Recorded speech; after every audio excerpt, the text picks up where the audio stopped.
Wimbo Bwana, wimbo ibada, wimbo ninaokuimbia, wimbo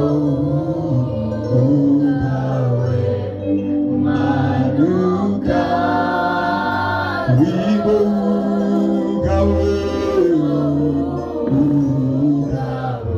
ibada, wimbo simama ulipo kawe, wimbo rebokosekea manakaya pate, simama ulipo. Sifa hizi Bwana, sifa hizi sifa rapakosekea pate ramanda rabokoya, sifa hizi zikawe raboke neremoke zikawe,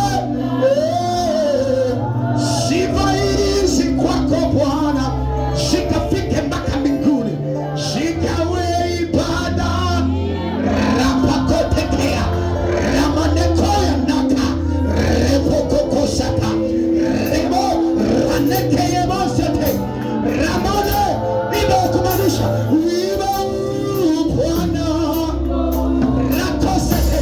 Something is happening spiritually. Kuna kitu kinatokea kwenye ulimwengu wa roho, wazielewa. Endelea kuimba, endelea kuimba, endelea kuimba.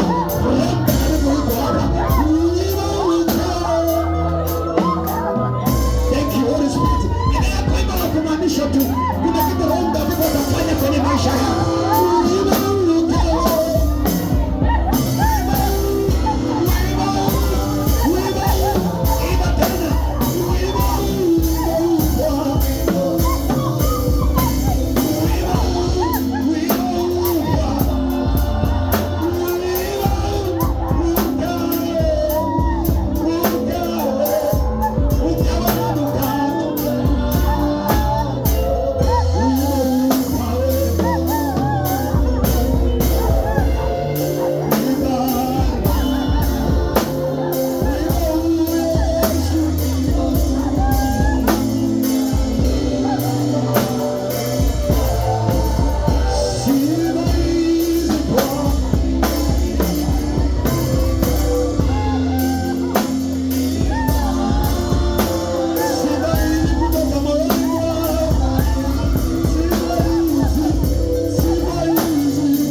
Anasema kitu hiki.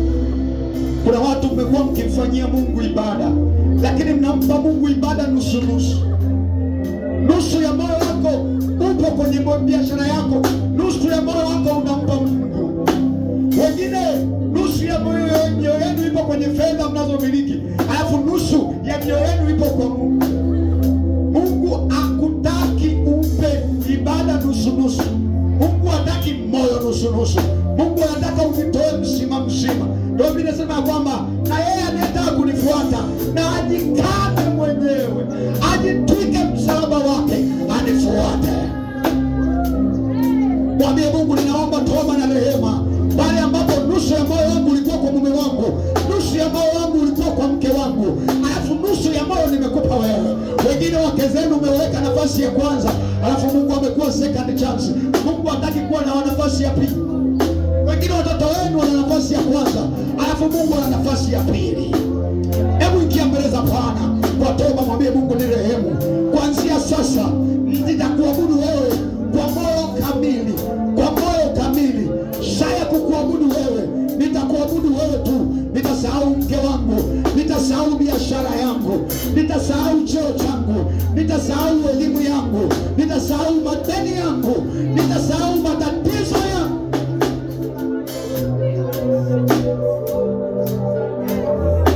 Roho Mtakatifu tusaidie tukuabudu wewe katika roho na kweli, kwa sababu ni hasara kukuabudu wewe kwa mazoea. Ni hasara. Ni heri tungekaa tu nyumbani kama wengine kuliko kuja hapa kumweleza muda alafu yetu ikiwa nusu, na wewe hutaki sadaka iliyo kilema, wewe unataka sadaka iliyo kamili.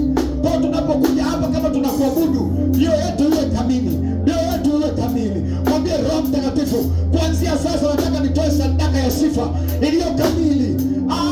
Sadaka iliyo kamili sio kwenye zaka tu, hata kwenye sifa unaweza ukampa Mungu sadaka iliyo kilema.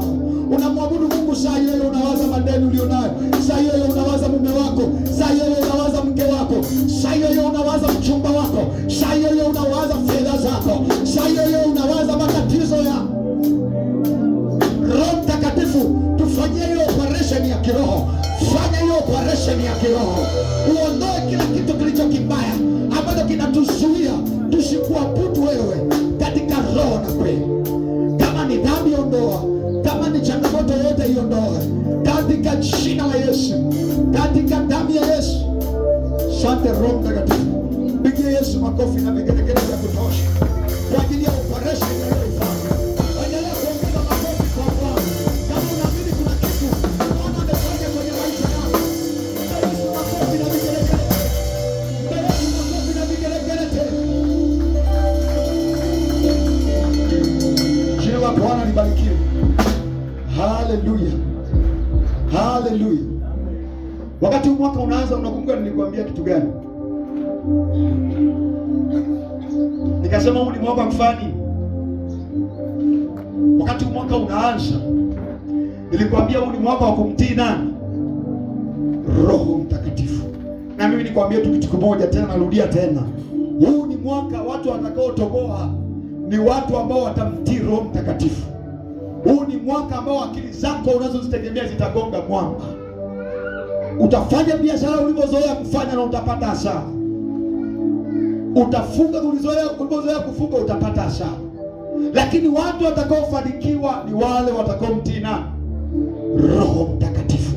Kwa kuna muda Roho Mtakatifu atakwambia imba, imba. Kuna muda Roho Mtakatifu atakwambia abudu, abudu. Kuna muda Roho Mtakatifu atakwambia piga magoti, piga magoti. Kuna muda Roho Mtakatifu atakwambia sujudu, sujudu. Kwa nini? Kwa sababu Biblia inasema kwenye kile kitabu cha Isaya sura ya kwanza mstari wa 19. Isaya sura ya kwanza mstari wa 19. Biblia inasema hivi, mkikubali na kutii mtafanya, mtakula mema ya nchi. Kwa kumbe kula mema ya nchi kumeambatanishwa na nini? Na kutii. Hebu sema kutii. Kwa hiyo kuna baraka ambazo huji kuzipata, ambazo Mungu amekuwekea kwa ajili yako kabisa. Kuna baraka ambazo kabla David hajazaliwa Mungu tayari ameshaziweka. Hizo baraka siwezi kuzipata kama nisipokubali na kufanya nini? Na kutii. Moja kati ya udhaifu mkubwa, moja kati ya changamoto kubwa ya Wakristo wengi ni kukubali na kutii. Si kwamba tumsikii Mungu, Mungu anazungumza na sisi kila siku, lakini shida yetu hatukubali na kufanya nini? Na kutii. Na mimi nakwambia tena, huu ni mwaka wa kufanya nini? Wa kumtii Roho Mtakatifu. Jina la Bwana libarikiwe. Haleluya. Mpe Yesu tena makofi kama unaenjoy kwa kwenye ibada ya siku ya leo. Bwana Yesu asifiwe. Ibada ya leo kama ume notice kitu, hii sio ibada ya kawaida. Watu kama uko rohoni utaelewa hii sio ibada ya kawaida. Ila kama uko mwilini, unasema hii ni ibada ya nini?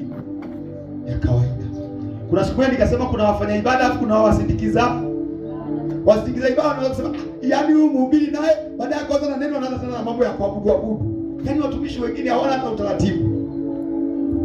Mimi sio mtumishi wa utaratibu. Mimi ni mtumishi ninayemtii Roho Mtakatifu. Narudia tena, mimi sio mtumishi wa nini? Mimi sio mtumishi wa utaratibu. Kama umezoea kupata wale utumishi wa protocol, mimi sio mtumishi nafurahia protocol na mimi tunaipenda protocol. Lakini ninapokuja swala kumtii Roho Mtakatifu, vitu vyote vinafanya. Kama unanielewa, mpe Yesu makofi mengi mengi. Jina la Bwana libarikiwe. Nichukue nafasi hii kumshukuru Mungu. Lakini pia nichukue nafasi hii kumshukuru askofu kwa ajili ya nafasi hii ambayo nimepewa ya kuweza kusimama mbele yako. Lakini pia nichukue nafasi hii kukushukuru wewe ambaye umeona ipo haja ya kuja kujumuika pamoja na Wakristo wengine kuweza kumwabudu Mungu siku ya leo. Siku ya leo tunakujifunza somo moja muhimu sana, na nitaenda haraka kidogo kwa sababu muda wetu sio rafiki. Somo ambalo tutaenda kujifunza siku ya leo ni somo ambalo tulijifunza Ijumaa, tulijifunza Jumatano. Kuna Jumatano tulijifunza, lakini Roho Mtakatifu alinipa msitizo kwamba hili somo natakiwa nifundishe likiwepo kanisa zima. Na hili somo sio somo lingine bali linaitwa ngazi 8 za kufikiri. Wote tuseme ngazi 8 za kufikiri. Jina la Bwana libarikiwe. Haleluya. Wewe pia unapiga ule mzunguko wa maneno ya kinywa changu na mawazo. Tunapiga yote ninaona. Jina la Bwana libarikiwe. Tunajifunza ngazi ngapi? 8 za kufikiri. Ukweli ni kwamba hatufikiri sawa sawa. Ukweli ni kwamba hatufanyi nini? Hatufikiri sawa sawa. Ukimchukua Mwalimu Elasto, ukamchukua na Mama Shimba, wote wana Roho Mtakatifu, wote wana Yesu, wote wana ubongo, lakini ukweli mchungu ni kwamba Mwalimu Elasto na Mama Shimba hawafikiri sawa sawa. Ukweli mchungu ni kwamba tunatofautiana viwango vya kufikiri. Jina la Bwana libarikiwe. Haleluya. Na mimi nataka tu nikufunulie mistari kadhaa ya Biblia ambayo inaonyesha juu ya nguvu ya kufikiri. Ukisoma Biblia kwenye kile kitabu cha Mithali 23 mstari wa 7. Mithali 23 mstari wa 7 Biblia inasema hivi: maana aonavyo mtu nafsini mwake ndivyo alivyo. Kwenye Biblia ya Kiingereza inasema hivi: as a man thinketh in his heart so he is. Biblia ya Kiingereza imefafanua kabisa, imesema kwa maana, na haijasema kwa maana, imesema kama mtu afikirivyo moyoni mwake ndivyo alivyo. Jina la Bwana libarikiwe. Haleluya, haleluya. Sio kwamba vile unavyofikiri ndivyo utakavyokuwa. Biblia isemi kwamba vile unavyofikiri ndivyo utakavyokuwa. Biblia inasema hivi: vile unavyofikiri ndivyo ulivyo. Jina la Bwana libarikiwe. Amen. Nisikilize vizuri. Maana yake ni kwamba chochote unachokiona ni halisi kwenye maisha yako ni matokeo au ni photocopy ya nini? Ya kilichopo kichwani kwako. Kuna watu hawajanielewa ninachosema. Nasema hivi: ikiwa unaumwa ugonjwa wowote, ni matokeo ya kufikiri kwako ambako kumesababisha uwe na ugonjwa. Kuna watu hawajanielewa tena.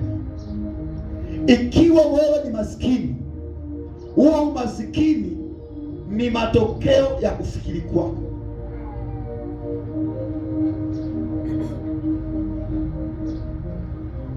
Ikiwa una marafiki wa ajabu ajabu, hao marafiki wa ajabu ajabu ni photocopy ya fikra zilizo ndani ya akili yako. Jina la Bwana libarikiwe. Kabla ya sijaja digital camera, kulikuwa kuna zile kamera kubwa zile. Ilikuwa ukipigwa kwenye zile kamera, walikuwa wanakupa picha pamoja na nini? Wale wa Kongo walikuwa wanakupa picha pamoja na nini? Mzee Shimba, walikuwa picha pamoja na nini? Negative. Ile negative, ulikuwa ukipoteza picha, ukichukua negative ukienda kuisafisha, inatokea picha ile. Kwa lugha rahisi ni kusema kwamba kilichoko ndani yako kwenye fikra zako ni negative. Uhalisia wa maisha yako ni nini? Negative. Ni picha. Hata kuna watu hawajanielewa ninachozungumza. Okay, Biblia inasema hivi kwenye Luka sura ya 15 mstari wa 7. Luka 15 mstari wa 7. Maandiko yanasema hivi, alipozingatia moyoni mwake.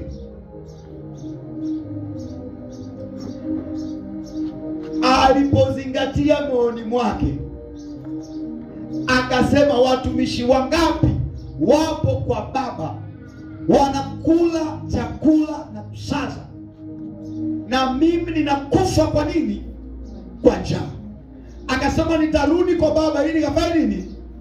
Nikaombe msamaha. Kilichomrejesha kwa baba yake ni nini? Ni fikra. Alifikiri kurudi, akarudi. Alifikiri kutapanya fedha, akatapanya fedha.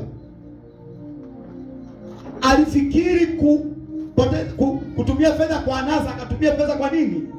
Kwa anasa. Kwa hiyo vile unavyofikiri sio vile utakavyokuwa. Vile unavyofikiri ndivyo ulivyo. Jina la Bwana libarikiwe.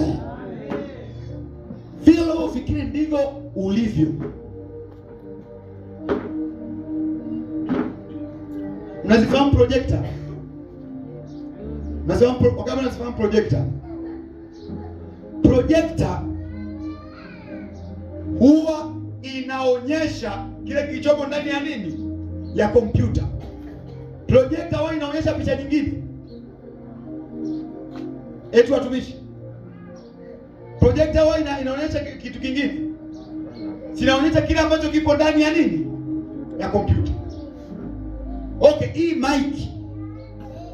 Hivi anayeongea ni nani? Ni mimi, ni mic. Lakini hii mic inanisaidia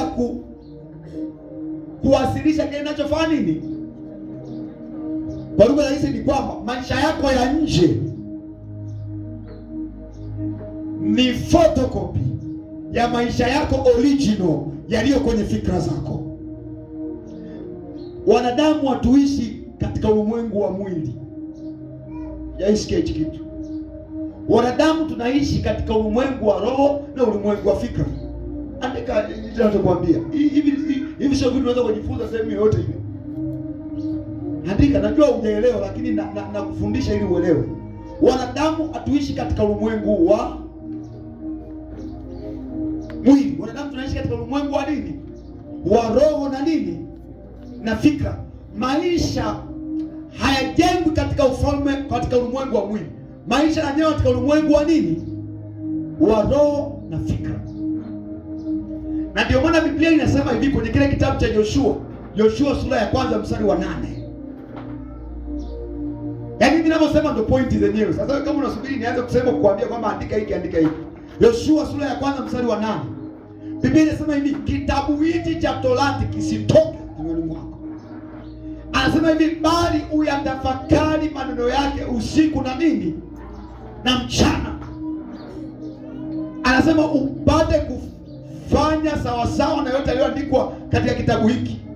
Hapo anasema ndipo utakapofanikiwa sana kila uendapo. Jina la Bwana libarikiwe. Alichoanza kusema, anasema kitabu hili yote kisifanye kisitoke kinywani mwako. Maana yake unachozungumza kinaamua maisha yako, yawe mazuri au yawe mabaya. Na Biblia anasema bali uyatafakari. Hebu sema bali uyatafakari. Maana yake anazungumzia juu ya fikra. Anasema uyatafakari maneno yake usiku na nini? Mchana. Kwa sababu Mungu alikuwa anajua kabisa Yoshua kama akifikiri sawa na neno la Mungu linavyotaka afikiri, ni lazima atafanikiwa. Na kwa kuwa ukifikiri vizuri, utaamua vizuri, utatenda vizuri na utafanikiwa. Andika hicho kitu. Ukifikiri vizuri, utafanya maamuzi yaliyo sahihi, utatenda matendo yaliyo sahihi na utapata mafanikio unayoyataka. Ukifikiri vibaya, utafanya maamuzi mabaya na utafanya matendo mabaya na matokeo yako yatakuwa mabaya. Jina la Bwana libarikiwe. Hivi unajua ya kwamba hii simu ilitengenezwa kwenye akili ya mtu? Hii simu ni wazo la mtu.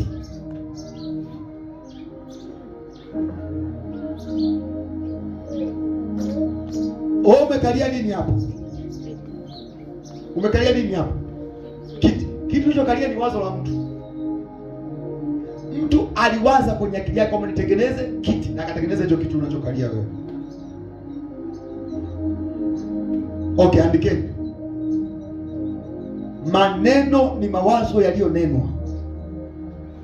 Maneno ni mawazo yaliyonenwa, na matendo ni mawazo yaliyotendwa. Kwa kila kitu kinaanzia kwenye mawazo. Ukiona mtu anakuwa bilionea, usifikiri ameanza kuwa bilionea kwenye akaunti ya benki. Ameanza kuwa bilionea kwenye akaunti yake ya akili yake. Ameanza kuwa bilionea kwenye ufahamu wake. Anafikiri kibilionea, anawaza kibilionea. Ukiona mtu anakuwa maskini, usifikiri ameanza kuwa maskini kwenye akaunti yake ya M-Pesa. Usifikiri ameanza kuwa maskini kwenye mkoba wake ambao umejaa tu lipustiki. Umaskini unaanzia kwenye akaunti yako ya ufahamu wako. Akaunti yako ya benki au akaunti yako ya M-Pesa ni matokeo ya kile kilicho kwenye akaunti yako ya akili. Jina la Bwana libarikiwe. Haleluya. Haleluya. Haleluya. Nakumbuka kuna mwaka mmoja, mwaka 2013. Ilikuwa 2016. Sasa 2017. Nilikuwa kwenye kanisa moja, wakawa wanatangaza mapato yao kwa wiki. Wanasema ni milioni 1. Nikasema sasa hii milioni 1, kipindi mimi nilikuwa nimerekodi zangu albamu yangu ya nyimbo 7. Si bora yaani ningepata mimi ningeenda kurekodi video, ningeshuti video, ningehiti na mimi kama kina Boni Mwaitege, kama kina nani. Kwa hiyo milioni 1 nilikuwa nikasema hivyo. Na nikaelewa ni hela nyingi sana. Kwa muda ule, kwa kipindi kile. Lakini nakwambia ya kwamba kwa neema ya Mungu, sio muda mimi, actually ni level ambayo tayari nimeshaanza kuigusanusa. Naelekea katika level ambayo mimi milioni 1 sio shida zangu. Bwana Yesu asifiwe. Kipindi hicho nilikuwa naona ni hela nyingi sana, lakini saa hizi ninapoelekea ni kama milioni 1 itakuwa sio shida zangu. Kwa nini? Kwa sababu nilianza kufikiri kimilionea. Milioni zinamfuata mtu anayefikiri kimilionea. Laki zinamfuata mtu anayefikiri kilakionea. Elfu zinamfuata mtu anayefikiri kiliefuonea. Nahitaji akili kubwa kunielewa ninachokisema. Jina la Bwana libarikiwe. Amen. Kwa kiufupi ni kwamba ulivyo ni matokeo ya kufikiri kwako. Sio matokeo ya mjomba wako, sio matokeo ya nani, ni matokeo ya kufikiri kwako. Na wanadamu duniani tuna ngazi kubwa 8 za kufikiri. Hatufikiri sawa sawa kama nilivyokuambia. Wewe nikwambie ngazi ya kwanza. Kila mmoja anaanza kuona yeye yupo kwenye ngazi gani. Ngazi ya kwanza ya kufikiri tunasema ni ngazi ya kulaumu na kulalamika. Ngazi ya kwanza ya kufikiri ni ngazi ya kulaumu na kufanya nini? Kulalamika.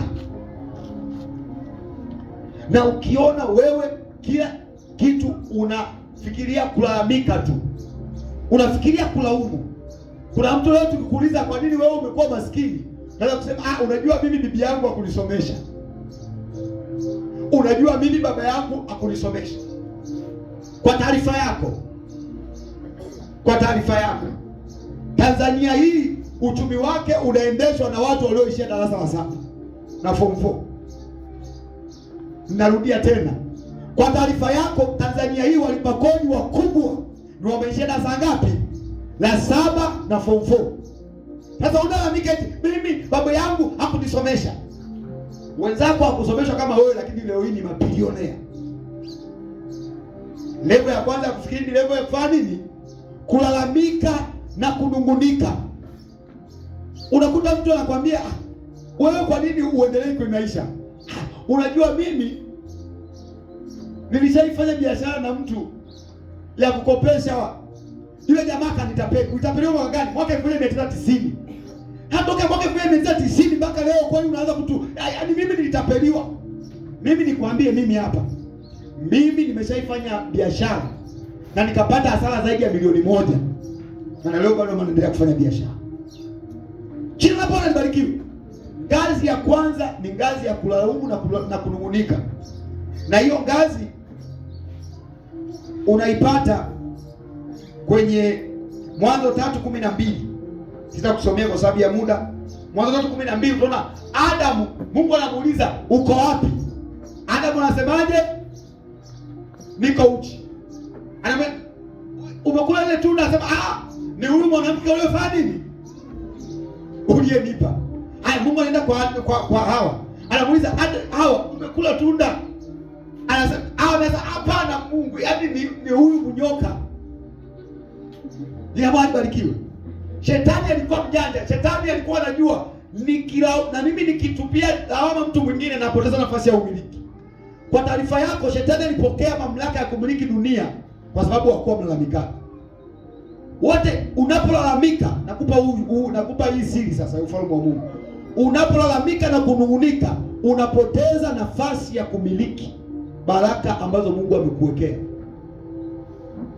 Rudia tena. Unapokuwa mlalamishi na mtu wa kunungunika, unapoteza baraka ambazo Mungu alikuwekea, na zile baraka zinaenda kwa mtu mwingine. Kuna watu ulibidi muwe matajiri wakubwa, lakini meishia kuwa mafukara kwa sababu ya kulalamika. Yaani mimi, yaani wadogo zangu hawanioni, yaani. Endelea na yaani hivyo utakufa maskini. Utaendelea kuombea, subiri wakati wa Bwana mpendwa. Mpaka unaingia kaburi tunasema endelea kusubiri wakati wa Bwana. Bwana libariki. Hiyo ni ngazi ya kwanza ya kufikiri, ngazi ya kulaumu. Ngazi ya pili ya kufikiri tunaita ni ngazi ya kufikiri kwa matumaini. Ngazi ya kufikiri kwa matumaini. Mtu ambaye anafikiri kwenye ngazi ya kwanza ya kufikiri, yeye anasema sio kosa langu, ni kosa la serikali ya CCM. Yaani hii serikali. Endelea kusema yaani hii serikali. Wenzako wanajenga magorofa, yaani hii serikali. Endelea kusema yaani hii serikali. Unajitenga na baraka zako ukiwa ni mtu wa kulalamika na ukiwa mtu wa kunung'unika. Hatua ya pili ni ngazi ya kufikiri kwa matumaini bila kuchukua hatua. Ngazi ya kufikiri kwa matumaini bila kuchukua hatua. Na wapendwa wengi tuko hapa. Hii ni ngazi ya pili. Kufikiri kwa matumaini bila kuchukua hatua.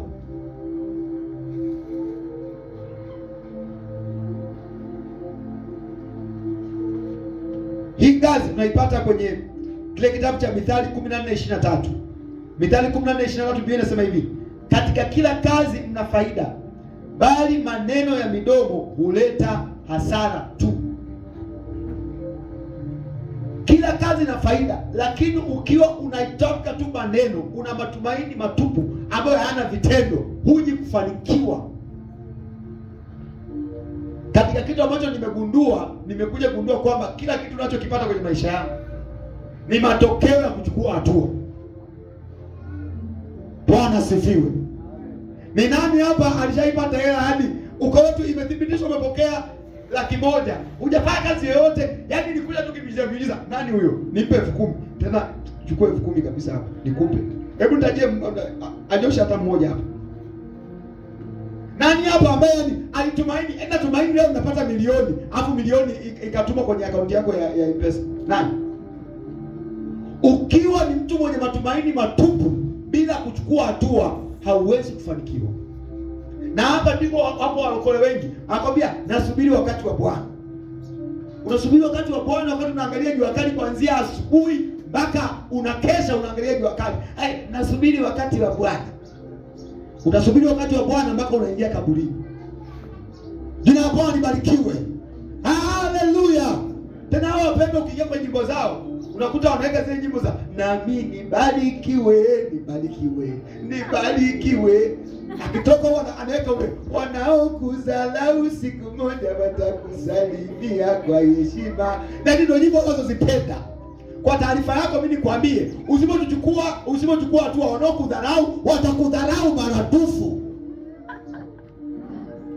Narudia tena, ukiwa na matumaini yasiyokuwa na vitendo, una imani isiyokuwa na vitendo. Biblia inasema imani pasipo matendo imefanya nini? Imekufa.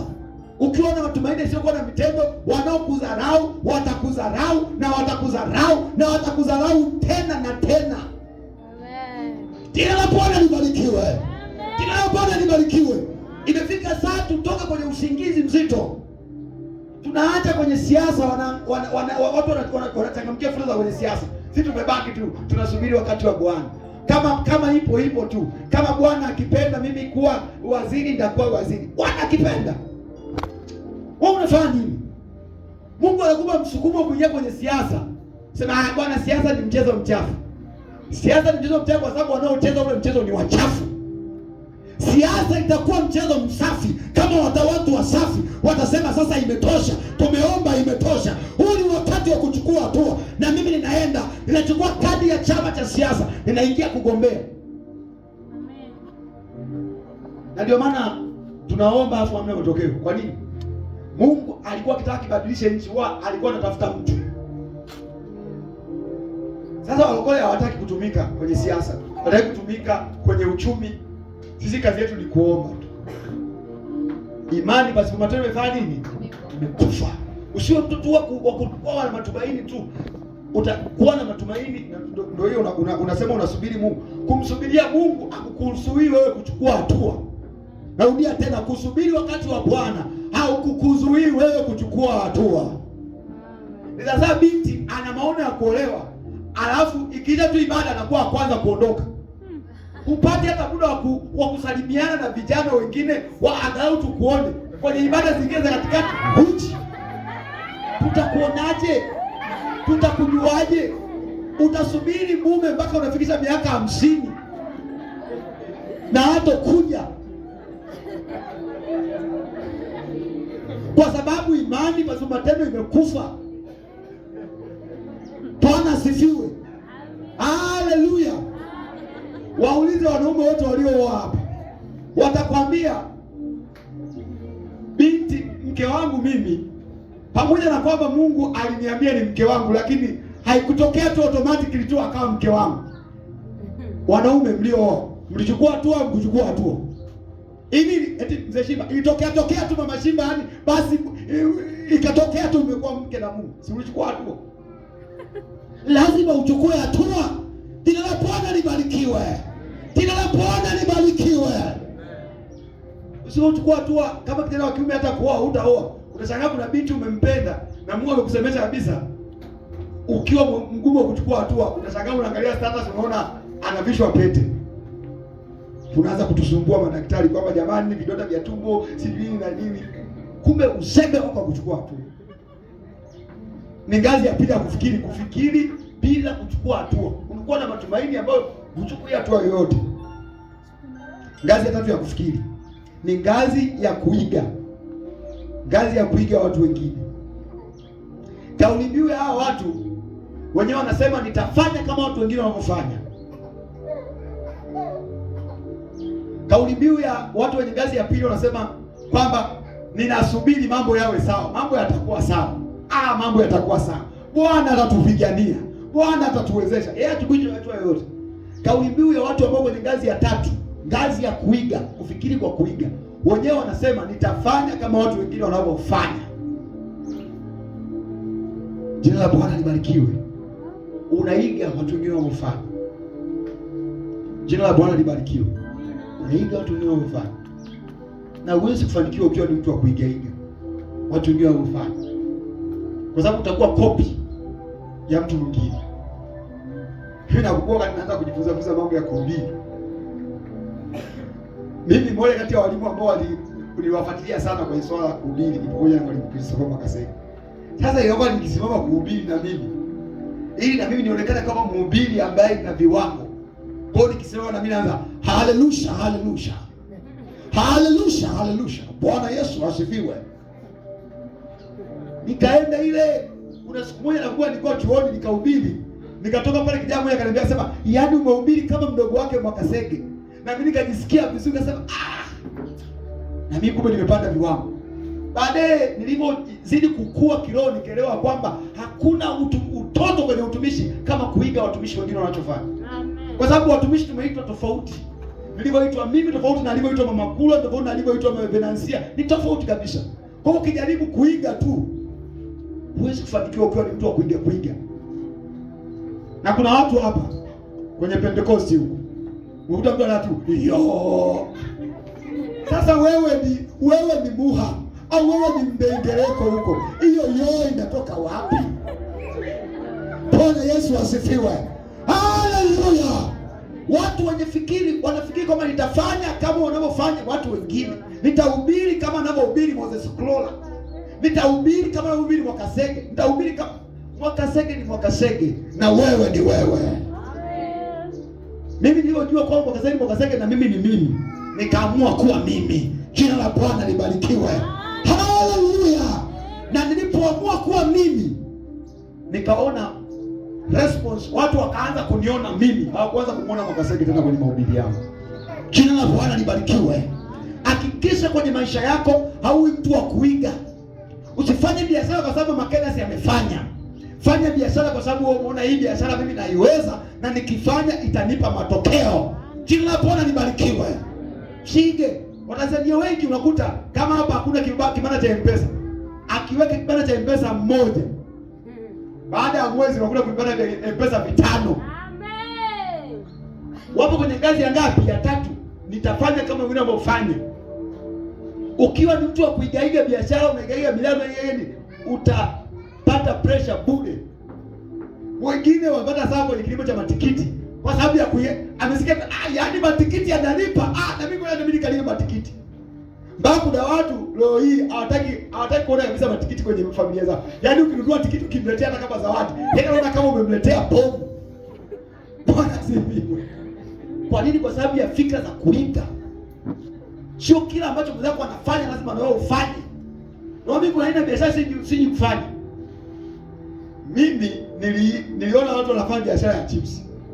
Nikasema hii ni biashara nzuri sana. Wewe mimi nianze kufanya. Kesho nikuta. Siku ya kwanza tumeanza ile biashara ya chips, tuliuza sahani moja. Na tumekata viazi karibia debe zima. Na tuliuza sahani moja ya chips.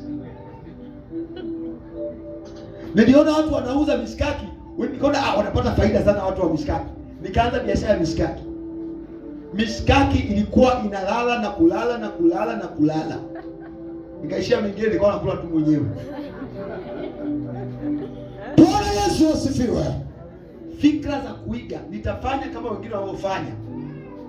Huwezi kufanikiwa kwenye hiyo ngazi. Namba 4. Wewe nikupe mstari hapo. Wakorintho wa kwanza kwenye hiyo namba 3, Wakorintho wa kwanza 7:17 inasema kila mtu aenende kadri ya wito alioitiwa. Hata biashara zina wito wake. Kuna watu wameitiwa kufuga kuku, kuna watu wameitiwa kufuga nguruwe. Kama hujaitiwa kufuga nguruwe, usitamani usitafute na nguruwe. Wachoke na Mwalimu Elasto. Jiroge sasa, wewe umeitwa kufuga kuku, pambana na nguruwe. Waanze kusema shetani ameniandama.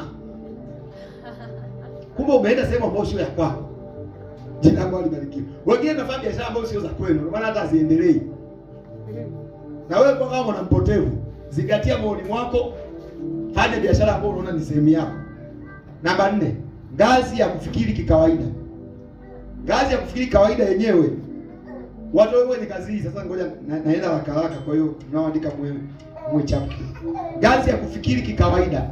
Ngazi ya kufikiri kawaida. Watu wanaofikiri kwenye ngazi hiyo wanasema hivi, nitafanya mambo kwa namna ya kawaida. Ngazi ya 4, ngazi ya kufikiri kawaida. Wenyewe wanasema nitafanya mambo kwa namna ya nini? Ya kawaida. Kama wengine wanavyofanya, yani kikawaida kabisa. Bwana Yesu asifiwe. Haleluya. Wenyewe wanasema sitajiongeza kwa chochote. Jina la Bwana libarikiwe. Biblia inasema kwenye Mhubiri sura ya 9 mstari wa 10. Inasema lolote mkono wako, Mhubiri 9:10. Anasema lolote mkono wako utakalopata kulifanya, lifanye kwa nguvu zako zote. Sema lifanye kwa nguvu zako zote. Biblia inasema do with all your might. Maana yake nifanye kwa uweza wako wote. usifanye kikawaida. Piga kinanda, kama unapiga kinanda usipige tu kinanda kikawaida.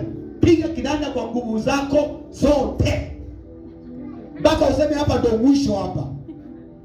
Yaani piga kinanda kama utapiga tena. Kama unapiga maandazi, piga maandazi kama utapika tena. Kanuni ya kufanikiwa ni kufanya kama utafanya tena. Kama unahubiri, hubiri kama utahubiri tena. Kama unafundisha, fundisha kama utafundisha tena. Kama unaabudisha, abudisha kama utaabudisha tena. Usifanye vitu tu kawaida kawaida tu. Walokole wengi tunashindwa kufanikiwa kwa sababu tunafanya vitu kwa kawaida kawaida. Matokeo yake tunakuwa na ubora hafifu. Unapika vitumbua kikawaida kawaida. Unapika maandazi kawaida kawaida. Ndio maana kuta tuichukua andazi uliyopika, nusu ni ngano, nusu ni mafuta. Kwa sababu unafanya mambo kikawaida kawaida tu. Na uweze kufanikiwa. Mafanikio yapo kwa ajili ya watu ambao wanafanya mambo ambayo sio ya kawaida. Hivyo unafikiri mtu ambaye ametengeneza hii simu alikuwa anafikiri kikawaida kawaida kama wewe? Mtu ambaye ametengeneza hii simu angefikiri kama wewe, tungekuwa na simu leo hii kama hii. Wewe ndani yako, wewe unafikiri kikawaida au ufikiri kikawaida? Bwana Yesu asifiwe. Amen. Na niwaambie kitu kimoja. Sasa unaona maisha ni magumu. Na wauliza sasa unaona maisha ni magumu? Sasa kwa taarifa yenu niwaambie, kama utaendelea kufikiri kikawaida kawaida, maisha yako yatazidi kuwa magumu. Mimi sikupi taarifa, yani mimi sio mhubiri wa kukufariji kwamba Mungu atakusaidia. Mimi nakwambia ukweli tu. Tunapoelekea kuna kitu kingine kinaitwa inflation. Nimesema inflation. Inflation ni mfumuko wa bei. Utaelewa kwamba ukitaka kujua kwamba ni mfumuko, sasa hivi kuna mfumuko wa bei. Mfuko mmoja wa simenti sasa hivi ni shilingi ngapi? 23. Mtu mmoja ameenda kununua mfuko wa simenti juzi, ameambiwa ni shilingi 27,000. Mfuko mmoja wa nini? Simenti. Mwaka jana mfuko mmoja wa simenti ulikuwa shilingi ngapi? 21 mpaka 20. Ndio unachonielewa sasa. Mwakani unaweza kushangaa mfuko wa simenti ukafika mpaka 30,000. Au ukafika mpaka 50,000. Sasa wale wenzangu na mimi ambao bado tujajenga na tuna mpango wa kujenga, mjipange. Dunia tunayoelekea, watu ambao watafikiri kikawaida hawatoambulia chochote. Wataishia kupata hela ya kula tu. Hata kula, uwezo wa kula kilo ya nyama utakosa. Kilo ya nyama zaidi ni shilingi ngapi? 10,000. Msibazi, yaani msibazi wenyewe hautoshi kununua kilo moja ya nyama. Hapo unafikiri mambo yako vile? Mambo ni iena. Nikwambie ndugu yangu, mambo sio iena. Bwana asifiwe. Mambo yamebadilika. Kwa hiyo ukifikiri kikawaida, huwezi kutoboa kwenye ulimwengu wa saizi.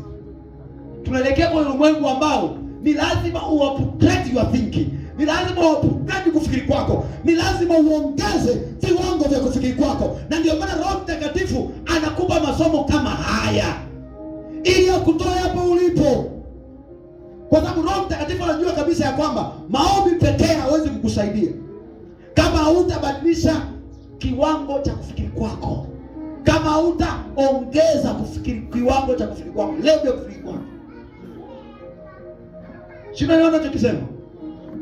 Kuna watu mlikuwa mkipata 20,000 ilikuwa inatosha wiki nzima, sio hivyo? Sasa hizi 20,000 ukichukua ukienda pale Kariakoo inatosha wiki nzima, inatosha. Na nikwambie na bado. Na nini? Na bado mambo yataendelea kuwa mabaya zaidi. Haya. Asikiaye na afahamu. Neno ambalo Roho anawaambia nini? Makanisa. Namba 4. Namba 5 tunayo. Namba 5 ni ngazi ya kufikiri kwa ubunifu na upekee. Ngazi ya kufikiri kwa ubunifu na upekee. Na hili ni somo la wakati. Kuna masomo ambayo ukiyasikia ni masomo yanakuja kinabii. Sio neno ninachokisema. Masomo mengine yanakuwa ni sawa, tunajifunza tunasoma, lakini hili somo linalofundisha ni somo la kinabii.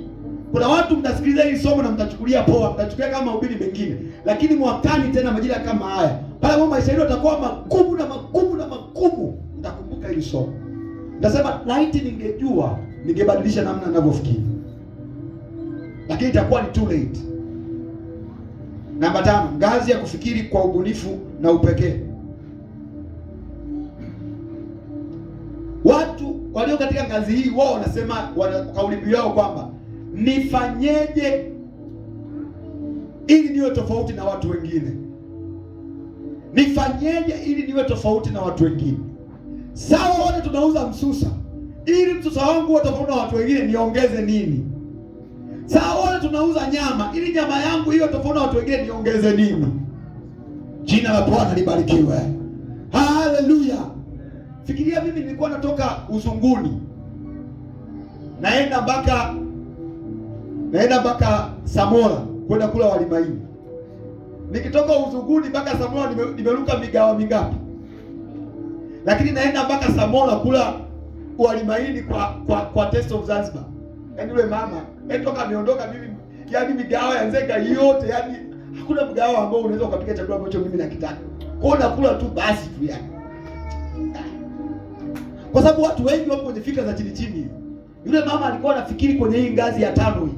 Alikuwa anafikiri kibunifu. Yule mama ukienda ukila wali maini, unasema kweli nimekula wali maini. Lakini kuna migawa mingine unaenda unakula wali maini. Kuna mgawa mmoja siutaji hapa Nzega, ni mgawa maarufu sana. Nilienda nikaagiza wali maini. Nikawa ugali nione tu wale maini. Hivyo yaona, yaani unatamani hata kutapika. Nikayaacha yale maini sikula. Kwa nini? Kwa sababu watu wengi wanafanya mambo kawaida tu. Hawajifunzi kufanya vitu kwa ubora ambao utatofautisha wana watu wengine. Biblia inasema hivi. Kitabu cha Kutoka sura ya 35 mstari wa 31 mpaka 32. Kutoka 35 mstari wa 31 mpaka 32. Biblia inazungumza habari za mtu mmoja. Biblia inasema alipakwa mafuta kwa ajili ya kazi za ustadi pamoja na ufundi seremala. Kwa Roho Mtakatifu anaweza kupaka mafuta kwa ajili ya kuwa fundi seremala, kwa ajili ya kuwa msusi. Ukiwasuka watu unawasuka msuko ambao wanasema yaani huo msuko wapi? Nimesuka kwa Mama Mwita. Na mimi naenda kusuka. Kwa sababu ya upako ambao uko juu yako kwa ajili ya kufanya nini? Suka. Shida yenu nafikiri upako ni kwa ajili ya kuhubiri tu, hapana. Upako ni kwa ajili ya kuongeza thamani ya kitu unachokifanya. Kwa hiyo nikiwa na ubiri, nikiambatana na upako, thamani ya ubiri yangu inafanya nini? Inaongezeka. Ukiwa unafanya biashara na una upako, biashara yako inakuwa juu kuliko watu wengine. Jina la Bwana libarikiwe. Amen. Haleluya. Tujifunze kufanya vitu kwa nini? Kwa ubunifu. Wengine wa mama unakuta toka alipopanga nyumba yake mwaka wa 2000 mpaka leo makochi yako vile vile. Yaani hajai hata kubuni hata nyumbani kwamba sasa makochi sasa hivi yaangalie huku yaangalie huku. Hebu mpigeni makofi mama nani yule anaitwa katibu wa mama, anaitwa Mama Kuya. Mama Kuya nimeona alikuwa ni mbunifu. Nilienda mwaka juzi nyumbani kwa, ni mwaka jana nienda nyumbani mwake, nikakuta utaratibu tofauti. Nilipoenda tena mwaka huu nikakuta angalau makochi yamebadilishwa. Nikasema kuna mtu hapa anafikiria kiubunifu. Hataki kufanya mambo vile vile yalivyozoeleka. Lakini kuna watu wengine, yaani chumba chako kikatoka kilivyokuwa miaka 90 na leo ni vile vile. Kabati la vyombo lilikuwa limekaa kushoto na limekaa kushoto, atakaa kushoto mpaka Yesu atarudi. Kwa sababu unafanya mambo kawaida. Haufanyi mambo kiubunifu. Na ndio maana kwenye biashara yako hauna ubunifu. Kwa sababu haufikiri kinini? Kiubunifu. Mwambie ndani yako, anza kufikiri kiubunifu. Anza kufikiri kiutofauti. Ndio maana kuna wanaume wapendi kula nyumbani kwao kwa sababu mapishi ni yale. Hayana ubunifu wowote. Wali unapika ule. Wenzako siku hizi wanapika mpaka wali wa mayai. Wanapika wali wa karanga. Wao unapika wali ule na mafuta ya kolie kila siku. Hakuna ubunifu kwenye mapishi yako. Una hata mume wako afurahii mapishi yako. Yaani hata kusema sana chakula, anakula tu basi tu. Wamama mpo? Wamama mwe wabunifu. Kwenye ndoa zenu mwe wabunifu. Jina la Bwana libarikiwe. Haleluya. Hata wewe baba kwenye birthday ya mke wako kuwa mbunifu. Sio kila siku unamletea ua tu. Yaani birthday ya mwaka juzi uleta ua. Kuwa mbunifu. Siku nyingine mletee hata saa. Siku nyingine mletee kitu ambacho kitamfanya aone kwamba kweli umekuwa mbunifu. Fikiria ubunifu. Uzuri ukianza kufikiri kubunifu kwenye mambo ya kawaida madogo madogo, hata kwenye biashara utafikiri kibunifu.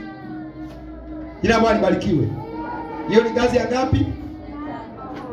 Namalizia watumishi. Wengine wasema huyu naye amalizi tu. Ngazi ya 6. Ngazi ya 6 ni ngazi ya kufikiri kimkakati. Ngazi ya kufikiri kimkakati na kimaandalizi. Ngazi ya kufikiri kimkakati na kimaandalizi. Biblia inasema kwenye kile kitabu cha Luka sura ya 14 mstari wa 28.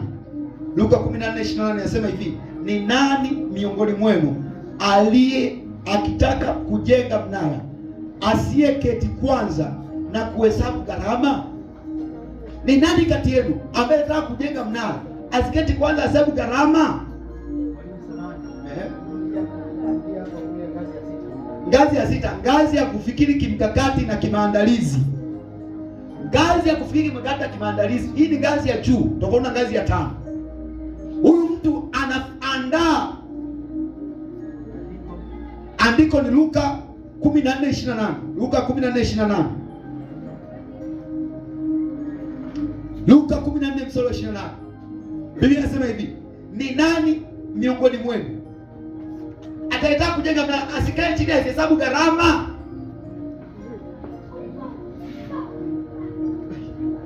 Kuna mfanyakazi mmoja alienda kukopa hela benki. Akakopa hela benki ya kulipa miaka 8, hapo akajenga nyumba ikaishia kwenye renta. Yaani amekopa benki, anapokea robo mshahara, amejenga nyumba imeishia kwenye renta, hawezi kuhamia na hawezi kutoka.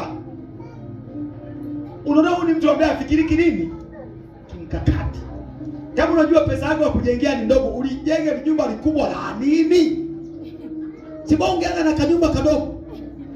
Manyumba mengi yamekuwa papagana kwa sababu watu hawafikiri kimikakati na kimaandalizi. Kila Bwana libarikiwe. Haleluya.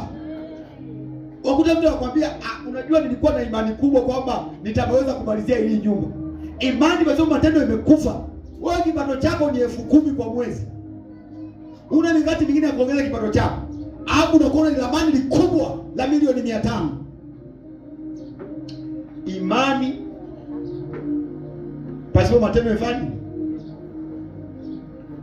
Unatakiwa imani sio kutokuwa na uhalisia. Ila mali barikiwe. Imani sio kutokuwa na uhalisia. Hakikisha kwamba unafikiri kimkakati na nini, kimaandalizi. Ufikiri matatizo yatakayotokea kabla hajafanya nini? Hajatokea. Hata kwenye maisha yako mengine ya kawaida, fikiria kimkakati na kimaandalizi. Kwa mfano, mimi bado sijaingia kwenye ndoa, lakini tayari nina idadi ya watoto ambao mimi nawataka kwenye ndoa. Wanakwenda tunashangaa kwa sababu nyie mpangaji wa watoto. Yaani watoto wanakuja kama ajali tu. Upangi hata na mke wako kama mpaka hivi mama chanja tuzae watoto wangapi? Unasema na mnajificha kwenye kichaka eti Biblia hii inasema zaeni mkaongezeke mkaijaze dunia. Uone. Kwani hiyo kazi ulipewa peke yako? Hiyo kazi ya kujaza dunia ulipewa peke yako? Mimi niliwaambia hata ndugu zangu. Na pia hata ndugu zangu ndio kuwaambia jamani, mimi mambo yetu unazaa mtoto huko unaleta ni kwamba David, kaka sasa utanisaidia huyu mtoto kunilea. Mimi sitalea mtoto wa mtu. Ukizaa mtoto wako utalea mwenyewe. Wengine wamekuwa mizigo kwa ndugu zenu. Upangi maisha yako. Hata idadi ya watoto unataka upangi. Unazaa tu bila mpangilio. Na nimesikia kwamba kuna watu wananisema sana huko mtaani kwamba David anatuambia eti tunazaa kama tuko kwenye mashindano ya kuzaa. Mimi nakwambia ni bora mtu anayekwambia ukweli mchungu kuliko mtu anayekwambia uongo unaokufariji na ambao ukupeleki popote. Pangilia maisha yako. Kama ulipanga kwa watoto 20, ukapata watoto 20 ni sawa, mimi sina shida na wewe. Ila uwe na uwezo wa kuwatunza hao watoto. Pale wilayani mimi ni daktari. Unakuja katoto kanakuja kamezofika hadi kamekondeana. Hatari. Unakauza katoto, huwa mnampaga chakula gani mtoto? Wakamwambia, tunachakula sisi na yeye anakula hiyo. Kwa hiyo wao kile ugali na msusa, na katoto kadogo anakula ugali na msusa. Katoto akapewi hata uji. Kwa nini? Kwa sababu watu hawana mpangilio. Lakini ongeleni Wasukuma. Sasa hivi naona angalau mmejitahidi. Sasa hizi mnajitahidi angalau sasa hizi Wasukuma wanapanga uzazi. Lakini zamani ilikuwa ni changamoto. Shida, madaktari tunapata changamoto. Unakuta mwanamke ana miaka 30 na watoto 7. Lazima tufikiri kimkakati na kimaandalizi. Unapofanya chochote fikiria kwamba miaka 20 au kuja ndafanyaje, ndaishije. Ile Jumatano niliwaambia jamani, saizi ukiwa ni kijana, kuna muda utakuwa mzee. Fikiria utaishije ukiwa mzee. Hivi mnafikiri wale wazee ambao wanatembeza mifagio, wanafanya biashara ya mifagio, wanapenda? Unafikiri? Hawapendi. Walipokuwa vijana hawakujiandaa. Na wanasema fainali ni nini? Ni uzee. Tumeona katibu wetu wa Masalo, miaka 30 inayokuja atakuwa hivyo. Nguvu alizonazo zitakuwa hivyo hivyo. Lakini saa hizi ni kijana na anatakiwa ajiandae. Mimi mwenyewe sasa hivi ndio nijiandae. Sio naanza kusumbua tu watoto. Nyie watoto hamnipendi, hamnihurumii, hamnitumie ndawalani. Kumbe uvivu wako tu wa kufikiri kimkakati, kimaandalizi, unaanza kusumbua watoto. Unaanza kutishia watoto. Ngazi ya 6. Tunaenda ngazi ya 7. Ngazi ya 7 ni ngazi ya kufikiri. Ngazi ya kufikiri kimageuzi. Ngazi ya kufikiri kimageuzi.